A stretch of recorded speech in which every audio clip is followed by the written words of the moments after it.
Hey guys, so should you upgrade from the original iPhone SE to the SE 2020? Let's go and find out.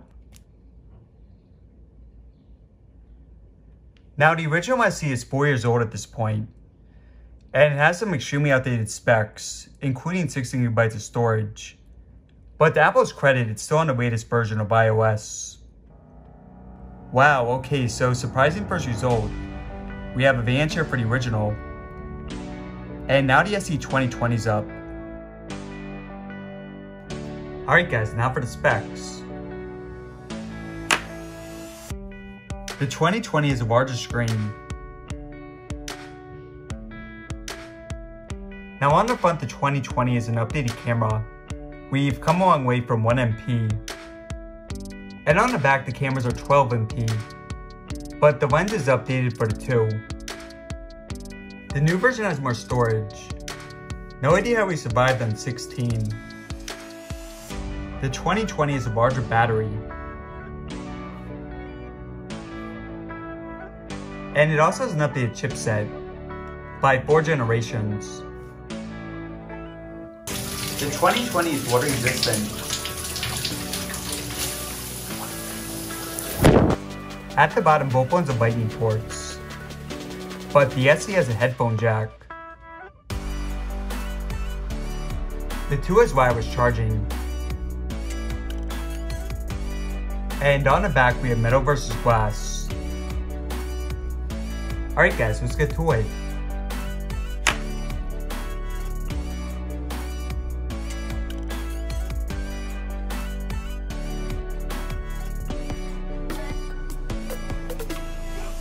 Alright guys, get into it.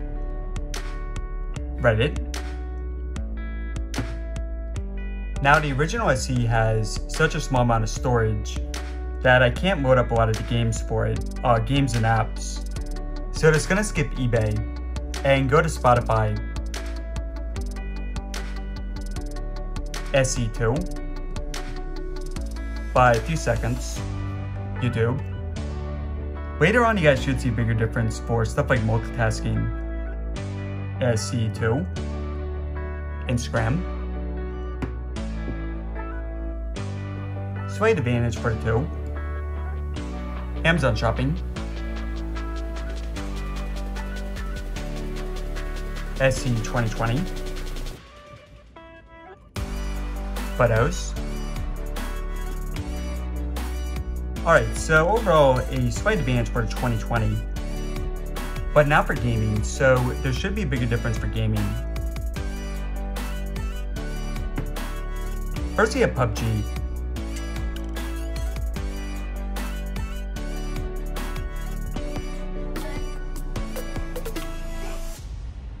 And I'll even show you guys some of the gaming in a few. Temple Run. Yeah, so this for example guys, like Temple Run, this is a pretty simplistic game. But the original SE does stutter when playing it. Alright, yeah, so we have like a 4 or 5 second difference. Now, when we actually play it, okay, so we did not see it there, but sometimes it does stutter. Yeah, I'll show you some more gaming in a few. Plants vs. Zombies. Try it again, Plants vs. Zombies.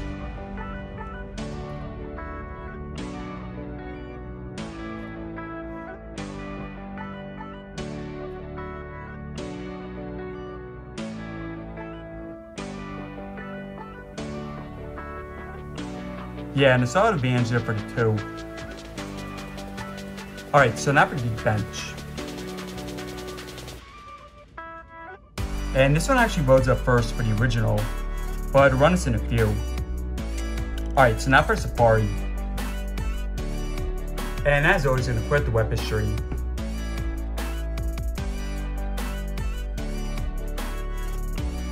Alright, so first we have Apple.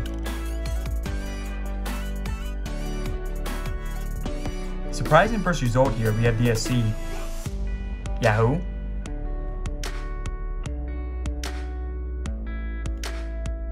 SE2,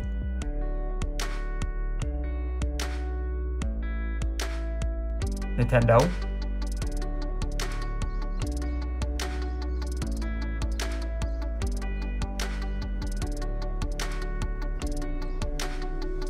SE2, and this one is a pretty easy win for the SE2.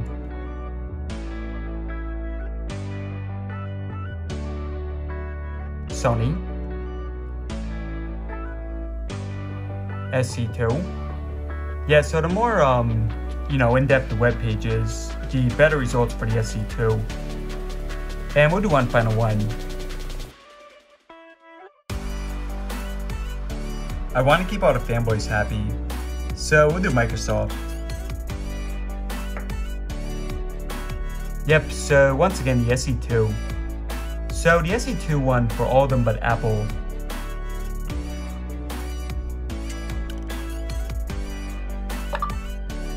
Running out, Patrick, no copyright. Now for the speakers.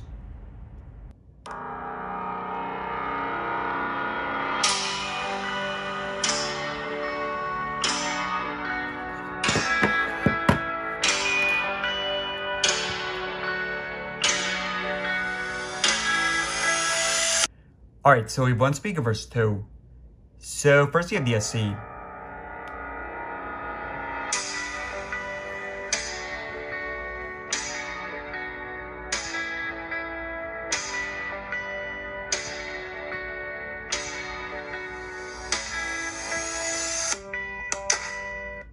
SE2.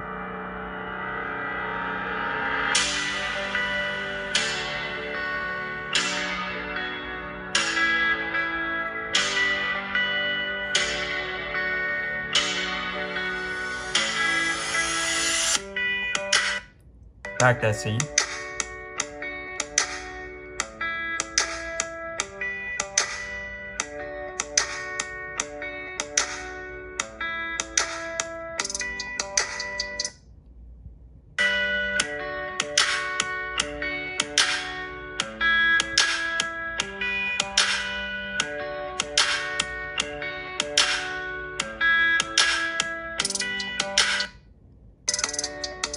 And my time here.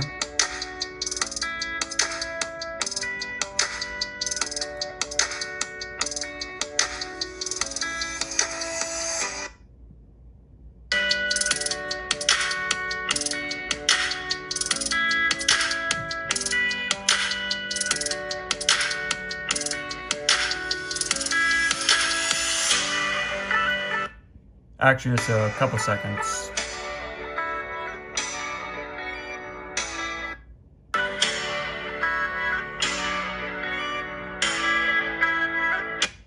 Yeah, it's a pretty clear answer for the two. Alright, so I wanted to show you guys some gameplay for Fortnite. Right now I'm recording this on the original iPhone SE. Now, as I said, this only has 16 gigabytes of storage. So I deleted everything that I can from this, either deleted or offloaded. So just for example, like for context, you can't delete that, but you can offload it, which I did. Now, the app with the most amount of storage is Fortnite, but that's without the update applied. And of course, you need to have that applied to actually play it. But aside from that, guys, again, everything is deleted. Now, at the top here, it says there's only 5 gigabytes of storage. Now, when I go into Fortnite and I press install, at the top there, the message says that you need almost 6 gigabytes of storage to download it. So basically, guys, if you have the original SE, if you delete every single photo, if you delete all the apps, if you offload the apps that you can't delete, if you do all that stuff, then you still can't play it, at least on a 16 gigabyte version. So yeah, a bit unfortunate. I wanted to show you guys. But if you have anywhere from like 16 to even 64 gigabytes, I feel these new phones are much better, where you're obviously not always offloading stuff. Oh, and the SE 2020 runs this game decently. I did some gameplay in my unboxing, but obviously not as good as some of the other high-end phones. Now for the fingerprints. So for the original SE, it's an actual button. Well, for the 2, it's not really a button. It's really just using force feedback.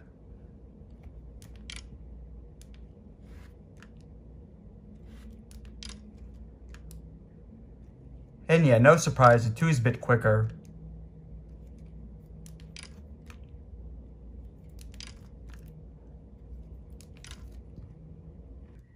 Time now for battery.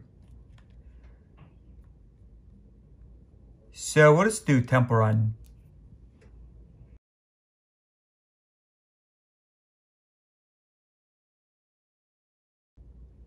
Alright, so check back in a few.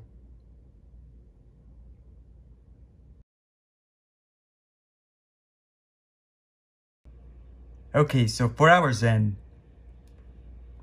Let's go and check in.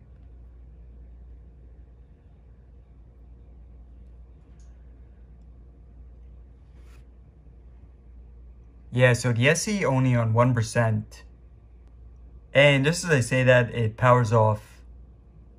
Now keep in mind, I've had the original SE for 4 years, so the battery is going to be depleted some. The SE 2020 battery is probably a bit better, but overall it's still a pretty bad battery, especially compared to phones like the iPhone 11 Pro. Okay, so now for RAM, and I'm just going to open up a few more apps.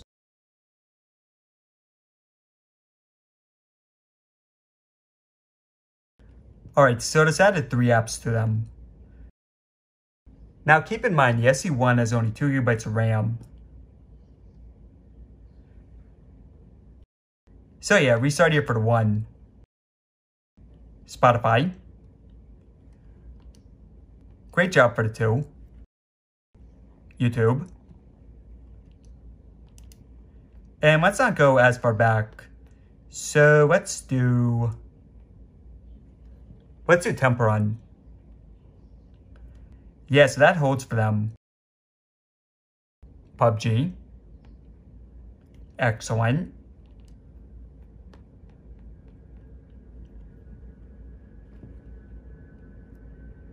Instagram again, restart for the 1. Yeah, so once you go further back, everything restarts for the original. But I mean, honestly, guys, it's definitely not bad performance, considering that it's 4 years old. Wow, and plants holds. Alright guys, so I actually think a pretty solid job here for the original. Apple does a really good job with optimization. Alright, so now for Geekbench. Keep in mind, there's a lot of big apps we did not open up, such as Fortnite. But that said, guys, I mean, this is still really good performance for the original. And of course, the SE2.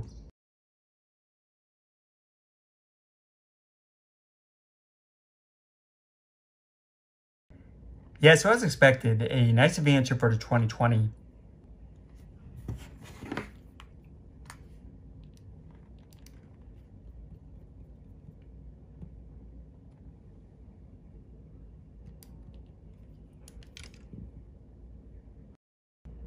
Now for camera speed.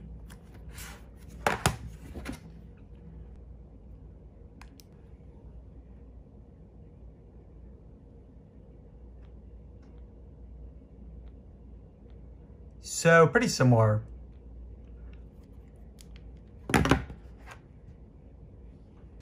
Now for the front cameras. And with the lights turned off.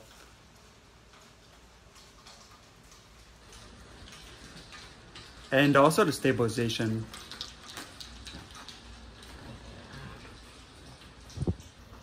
And now for the rear cameras. And once again with the light turned off.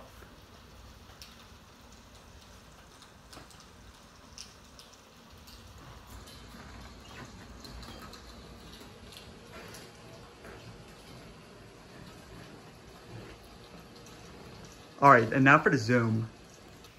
There's a look at the zoom. So, pretty big difference for it.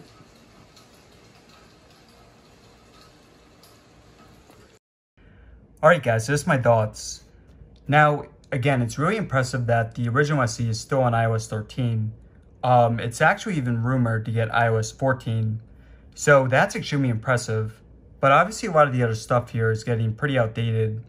And you know, if you've been using this every day for a few years, then your battery's probably extremely depleted and you probably have some other issues as well.